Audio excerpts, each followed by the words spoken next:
یہ بہلول بھی اسی قبیلے کا فرد تھا، دجلہ کے کنارے مٹی کے گھروندے پاؤں پہ بناتا ہے اور انہیں مسمار کر دیتا ہے۔ وہ کبھی آپ نے دیکھا ہوگا کہ بچے ریت میں اپنا پاؤں رکھ کر کے اوپر سے ریت تھپک لیتے ہیں اور پھر پاؤں ہولے سے نکال لیتے ہیں، بچ جائے تو بڑے خوش ہوتے ہیں، اور جب کھیل ختم ہو جاتے ہیں تو اسے گرا دیتے ہیں اپنے ہاتھوں سے۔ بہلول بھی اسی شغل میں لگا ہوا ہے۔ بہلول یہ کام کر رہا ہے، گروندے بناتا ہے گراتا ہے، گروندے بناتا ہے گراتا ہے۔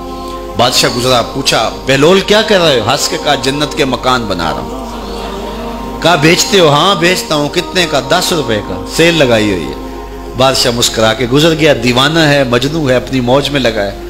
پیچھے سے ملکہ زبیدہ بھی آ رہی تھی، اس نے بھی دیکھا، کہا بہلول کیا کر رہے ہو؟ کہا جنت کے مکان بنا رہا ہوں۔ کہا بیچتے ہو؟ ہاں 10 روپے کا بیچتا ہوں۔ 10 روپے بادشاہوں کے لیے کیا ہوتے ہیں؟ 10 درہم نکالے، اس کو دیا، اس نے دریائے دجلہ میں پھینک دیا۔ فقیر اتنی دیر تک فقیر نہیں بنتا، داتا صاحب فرماتے جب تک مٹی کا ڈھیلا اور سونے کی ڈلی اس کی نظر میں برابر نہیں ہو جاتا۔ اور ایک مکان کے گرد، ایک وہ گھروندے کے گرد دائرہ لگایا، کہا یہ تیرا ہوا۔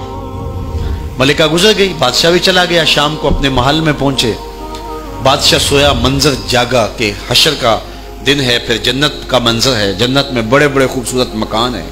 ایک مکان تو بڑا ہی اچھا لگا، تو جی چاہا کہ اس مکان کو دیکھوں۔ تو جب قریب گیا تو دروازے پہ لکھا تھا ملکہ زبیدہ۔ شوق سے آگے بڑھا تو دربان نے روک دیا، کہا یہ ملکہ کا ہے۔ کہا وہ میری ہی ملکہ ہے۔ کہا دنیا کے ضابطے اور ہیں، آخرت کے ضابطے اور ہیں۔ بادشاہ کی آنکھ کھل گئی، بے چین ہو گیا، ملکہ کو بیدار کیا، کہا تو کون سا نیک عمل کیا ہے؟ میں نے جنت میں تیرا یوں محل دیکھا ہے۔ ملکہ کہنے لگی وہی معمول کی نمازیں، وہی سب کچھ، کوئی نیا کام تو میں نے کیا نہیں۔ ہاں یاد آیا، کل گزر رہی تھی، دجلہ کا کنارہ تھا، وہ جسے لوگ مجذوب کہتے ہیں، وہ جو دیوانہ کہلاتا ہے، وہ بہلول، وہ جنت کے محل کہتا تھا وہ بنا رہا۔ میں نے کہا چلو کوئی بات نہیں، فقیر ہے، 10 روپے کیا ہوتے ہیں، تو میں نے 10 روپے کا ایک محل خریدا تھا۔ بادشاہ سر پکڑ کے بیٹھ گیا، وہ تو مجھے بھی کہتا تھا۔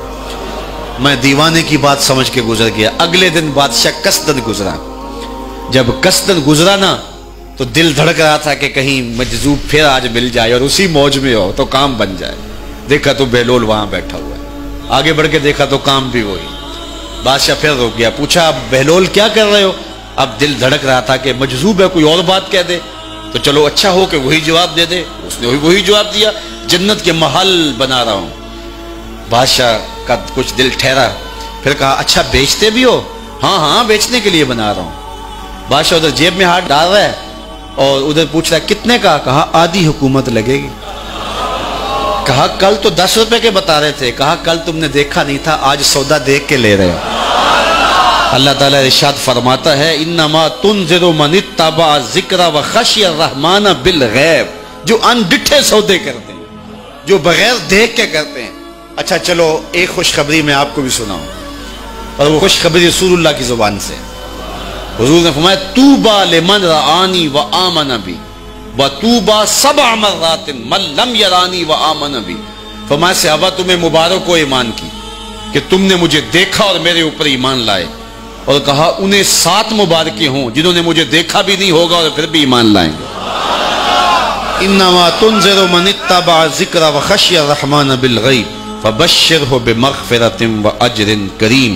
ان کو بشارت دے دیجئے بڑی عزت والے اجر کی اور خوشخبری بھی۔